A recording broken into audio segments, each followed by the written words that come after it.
fans. If you're like me, you've been sitting around the house trying to figure out what to do and trying not to go crazy. Well, I thought I would make a movie of some of the things I built as part of my hobby. And I have a lot of different hobbies, so I just called it BISHOP EXPO. I used a chess piece there. Welcome, my name is Paul, and I will be your host today. I hope you enjoy. I'm sitting in a chair because I'm lazy. There's no reason to get up. And we'll begin by going in to the display room. Okay, now we're in the museum room, and I'm going to just pan around slowly here so you can get an idea of what's here.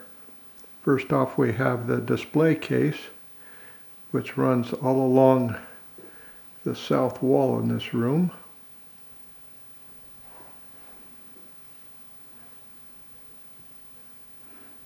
We got this put in a couple of years ago and we're very happy with it. Then along the west wall is the case for my HMS Victory. Down on the floor here is my cannon. And over on the north wall is a couple more models of the 2001 Space Odyssey, HMS Victory, and some goodies down there on the lower shelf. Now we move past the door that we came in through. We get to some pictures I took with my telescope, a digital picture frame that cycles through pictures I've taken, and this very nice fellow here that startles people when they come in. So there you have it. Look at them. The first off is the USS Silversides, and this is a 1/72nd model of a World War II fleet boat.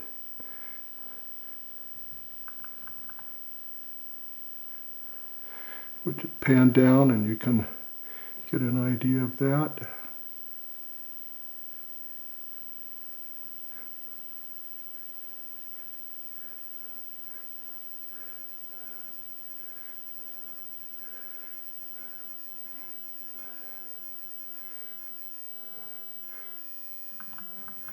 This is a model my kids gave to me for my birthday many years ago, and I always liked World War II submarines, especially the fleet boats. And a few years ago, I actually had a chance to sleep overnight in one. The USS Pampanito berthed in San Francisco with our Boy Scout troop, and that was actually a lot of fun. I got to sleep in a Chief Petty Officer's berthing room, which was small but a lot more comfortable than where the crew slept and where the scouts slept. So, yeah, that was interesting. So next up is, pan down a little bit. This is a World War II German Type 7C submarine.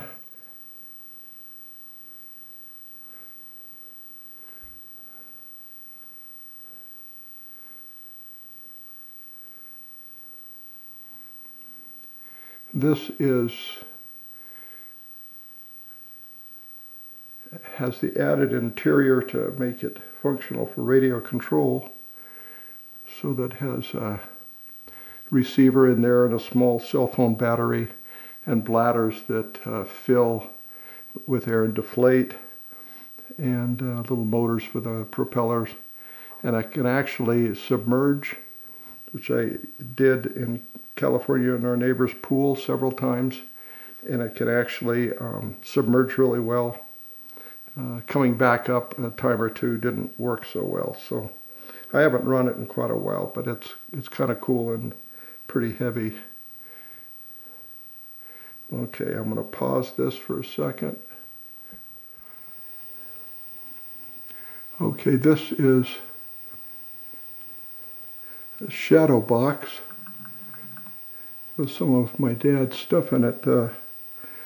In the background there is a photograph of a C-124 he flew that's actually sitting on the runway area in Greenland. And to the right is an award he got for Boy Scouts, and then there are his captain's bars. And then the certificate on the left there at the bottom is his Air Force ID, and it has no expiration date. And to the right of that is his pilot's license, dated February 21st, 1955.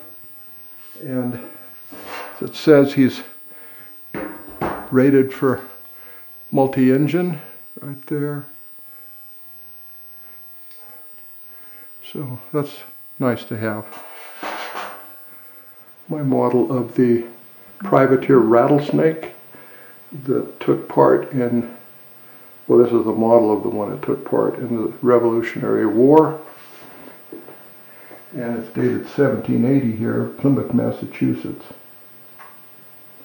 And so it's a private ship built in Plymouth, Massachusetts, and it had letters of marque that allowed it to actually seize British ships or cargo ships and take them as a prize and take their cargo. And it was quite successful at that until it was captured by the British. And as is their custom, they took down the lines of the ship, so we have the design and what it looks like today. So this is a model that I bought in 1975, and the hull is a solid wood hull. It's a pine, and it's machine carved, which you had to smooth down and finish. And it came with pot metal fittings, really crude, and a few blocks for block and tackle, some dowels for the spars and masts and bowsprit, and a few other odds and ends. And I replaced all the boxwood fittings with, all the pot metal fittings with boxwood, bought all the extra blocks I needed to finish it. All of the cannons are rigged properly, and the sails my wife Teresa made, and she sewed them up, and so it has a full set of rigging for sails, and that's just what it looks like sailing, except it's smaller scale. This is 1/64th scale. And I took it to the Nationals in, where did I take it? Phoenix, Arizona.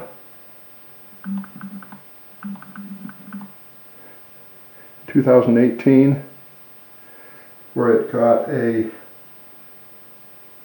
doesn't say, second place or something. So that's a national convention for people who build models, and so that was fun. And next is a replica of a cannon that sits on the bow of the HMS Victory. And this is what's called a carronade. It's a very large cannon. Each cannon shell weighs 68 pounds. That is very heavy for cannons of that period. And this thing just wreaked havoc upon anything it hit. And it could actually take down masts of another ship. And it was pretty wicked weapon. And there was two of them on the bow of the HMS Victory. And this is made by a company in Italy. The Rattlesnake's made by Model Shipways in the United States. This is made by a company in Italy, and it's all wood except for the castings of the cannon barrel itself. And next one is another cannon that sits on the main deck of the HMS Victory, and by comparison the cannon shells on this are just 12 pounds, a lot lighter than 68 pounds, but they mounted the smaller cannons typically up on the higher decks so that if they put heavy cannons higher up above the center of gravity on the ship, it might have a tendency to roll over, and that's a bad thing. So they had the smaller cannons up on top. And this is again, a lot of these things are made in Italy. This is a battle station of a nondescript sailing ship in the 1800s. And it has 2 cannons on the second deck, as you can see there, and these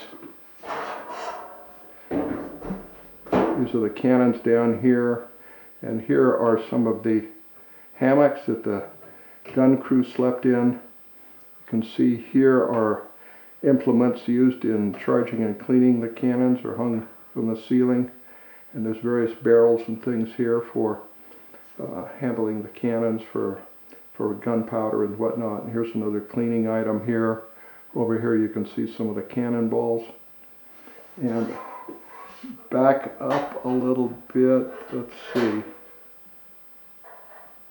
I want to see if I can get down here.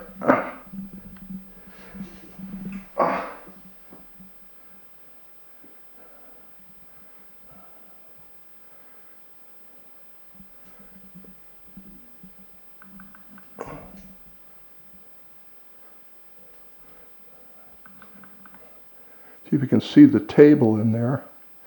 That's where they ate. So the crew worked the guns there. They ate there. They slept there.